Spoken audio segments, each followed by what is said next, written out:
Well. Good morning, good evening, and good night.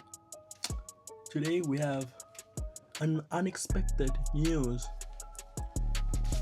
right here. News. Innovations that excite. They're usually sold as innovations supposed to cure the world, make it a better place, safer for the ecosystem, safer for the planet. Do they actually do that? Do they actually help in any way? Truth is, no. Truth is, no. We can see this through history. Look at films such as The Grapes of Wrath, where a pulling machine, something that was supposed to help farmers, caused one of the major catastrophes in the United States and in the world, called the Dust Bowl.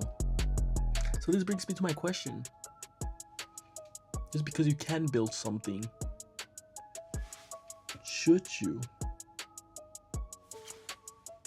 With any further ado, I have my co-worker Dominic outside on the field doing some work.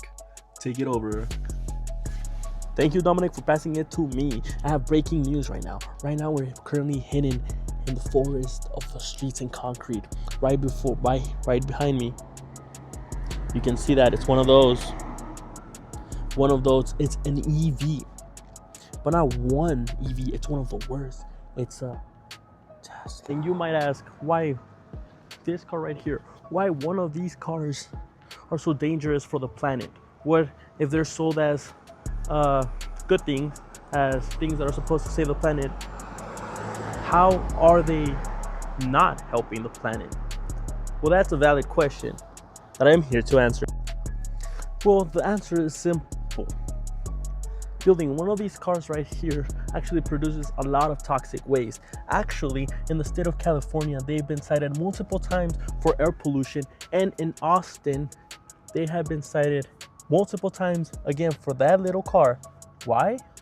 Because they throw for toxic waste from their, what we should call it, giant factory into water gateways, and that is harmful. But it doesn't even stop there. It doesn't stop there. A little battery in this little car has a chemical, lithium that is really toxic. And to get this lithium, there's a lot of a big huge process going from it, which destroys the earth to get this lithium out. There's lithium farms. Eventually, when this car gets totaled, where do you think these toxic chemicals end up? Exactly, they go into a landfill. So in reality, are you really saving the planet? Are you really helping the planet? What's the difference from this car to this car right here? One pollutes, the other one pollutes too. One doesn't hide it, one does. So who's the villain? Actually, doing some research, I found this little thing. Tesla actually has in their site that they don't scrap the lithium-ion batteries. They actually go into landfills. Well, with much more search and digging deeper, you can find that 98.3% of them actually end up in landfills. So, who do we trust? Tesla or the landfills? Behind me, on top of this house, what we have is solar panels. You might be thinking, what does that have to do with anything? Aren't those good? Again, they're sold as good, but are they good? Are they good? Are they reliable? Yes. Truth is, they are reliable. Truth is, do they save energy? Yes, they do.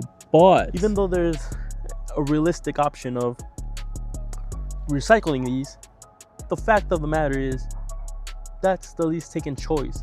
As a matter of fact, 90% of solar panels end up in landfills after their lifetime. You might ask, why? Why not just recycle them? Simply because for companies and for people, it's way cheaper to throw them into a landfill and make it the other's problem.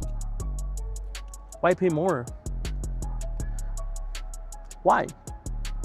So then this is a perfect part for me to bring the cycle we are in. The Moloch trap. What is the Moloch trap, you may ask? To simply put it, is a cycle, a paradox. It's somewhere where companies or people prioritize short-term economical gains, and these short-term economical gains eventually lead to long-term ecological destruction. Companies such like Tesla, the ones producing these solar panels, Chevrolet doing EV cars, any company doing EV cars, they're mass producing these cars. They need to destroy land to make batteries. They're huge, ginormous factories, produce a lot of air pollution and toxic wasting waterways. And then when they finally produce the car, they sell it out as a way to care about the planet. But do they care about the planet though? No, they care about the economy, the money. They care about the economic gain. It's short-term, yes, it's short-term, but they care about that money. It's greed, corporate greed, that leads to massive destruction and eventually, I don't gotta say it, you know eventually where this is all leading us. And now I want to reference Oppenheimer again, but not before I ask this question. Is the problem the lack of resources, lithium, fossil fuels, cars, streets, atmosphere? Or is the problem really us?